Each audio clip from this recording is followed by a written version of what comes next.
Hello and welcome to Atomic Facepalm. This time it's how to set up terrain for your Warhammer 40,000 battles.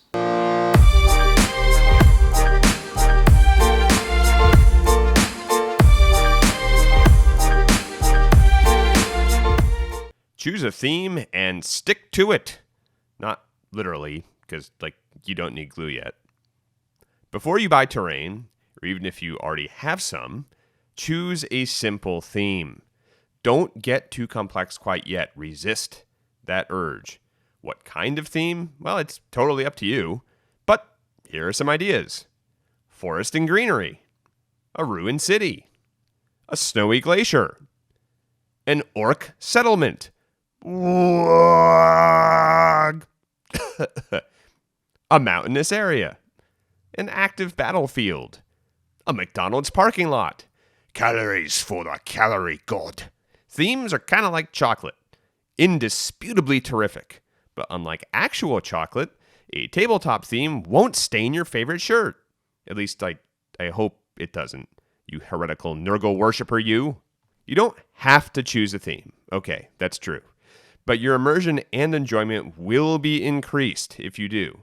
I've played on some pretty random tabletops, like ones with lush trees and fruit next to burned out ruins and smoking craters, and it just feels, kind of weird. Some themes are more realistic and affordable than others.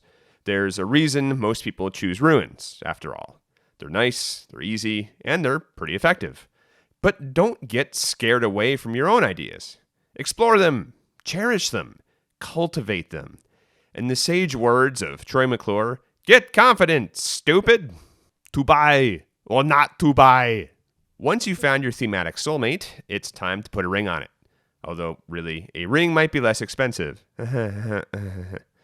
Okay, terrain really isn't that pricey, especially if you go the 3D printed route, or if you avoid buying tons and tons of officially licensed Games Workshop models. Actually, though, a lot of Games Workshop terrain sets are really oddly cheap, especially compared to their other models. You also have the option of making your own terrain. Mixing and matching scratch-built stuff can work, but unless you're a particularly talented modeler, it may not look that good compared to the store-bought pre-made stuff. So for beginners, I usually recommend one or the other. Do it yourself or pre-made. We'll start with pre-made, but if you want to skip ahead to the do-it-yourself area, just check out the timestamp on the screen and literally click that part yourself. Hey, you did it yourself. Pre-made. Okay, get a game mat. Now. No, seriously. Go get a game mat. Do it. Possibly get 2 of them if you can afford it. I like to get somewhat generically themed mats myself, ones that can kind of work with 40K and other gaming systems, such as Dungeons & Dragons. These kinds of mats usually rely on a basic idea, such as a forest floor, a volcanic field, or a desert. But you don't have to do that. Sometimes a heavily themed mat can be pretty awesome with the stuff you've collected. Just remember, a super duper ultra themed mat can limit you if you only buy one. For example, a bunch of jungle trees placed on a blasted out city floor is gonna feel bizarre. Most game mats are $70 American plus shipping. So it's an investment.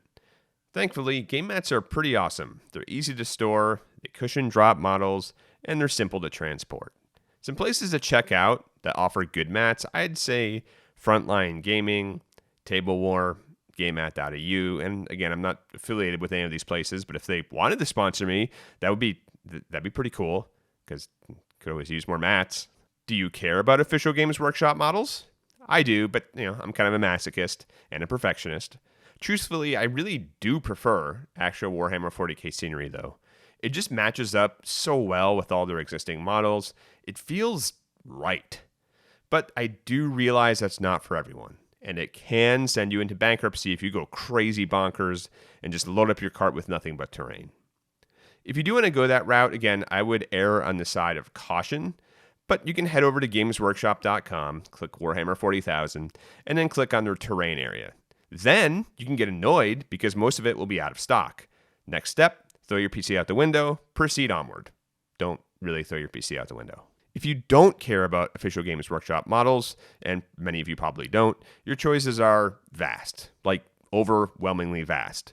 To keep your head from exploding, I'd say search for specific keywords such as tabletop ruins, Gothic tabletop structures, tabletop craters, tabletop trees, stuff like that. Despite Games Workshop inquisitors looming over pretty much every hobby website ever made, third parties have done a pretty impressive job blending their own styles with 40K's grimdark Gothic feel. Because of that, mixing and matching different brands together or mixing and matching them with some other GW terrain is really pretty effective, so don't be weary of doing that.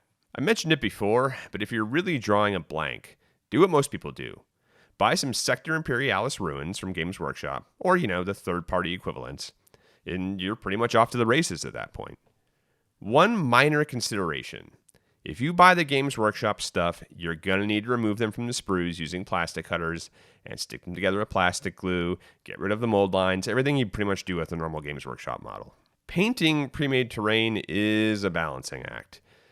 On one hand, you don't want to phone it in and have it look like hammered garbage. On the other hand, you don't want to spend ages and ages getting mired down by all the details. A lot of brands do offer pre-painted terrain. They look pretty good. They look okay.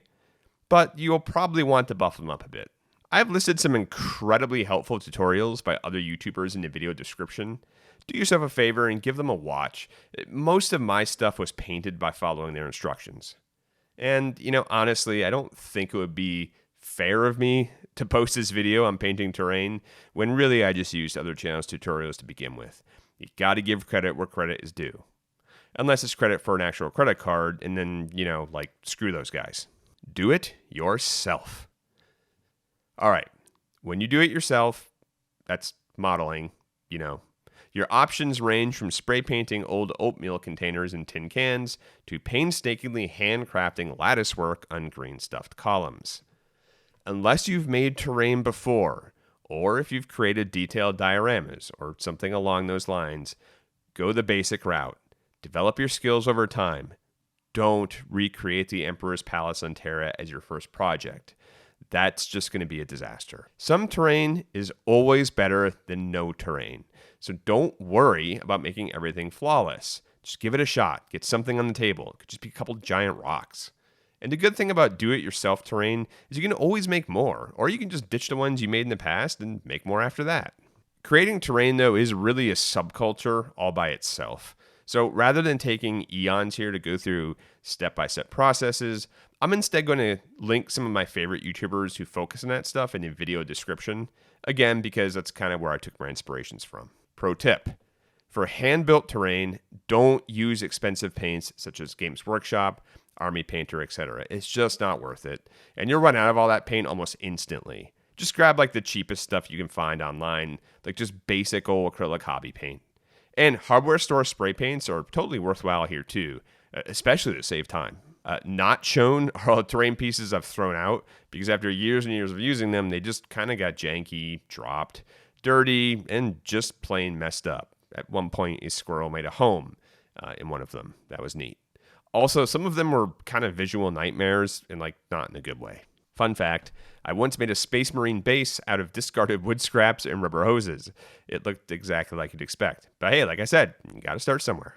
Now, big decision time. Fair and balanced, or narrative and eye candy. Pro tip again, it's nearly impossible to do both.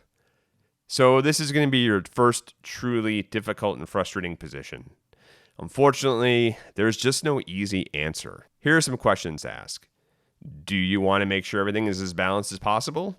Are you playing a tournament? Are you hyper-competitive? If so, you're going to need to measure out the table into 4 perfectly aligned quarters. Usually using 2 tape measures is a good way. Some people use dice. Just make sure they're perfect. After that, you need to make sure each terrain piece you choose is more or less identical in size and shape. And for each terrain piece you put down, it needs to be mirrored on the other side of the table. That's to keep things fair. Now, if this entire process sounds mind-numbing and mentally destructive, yep, it really is.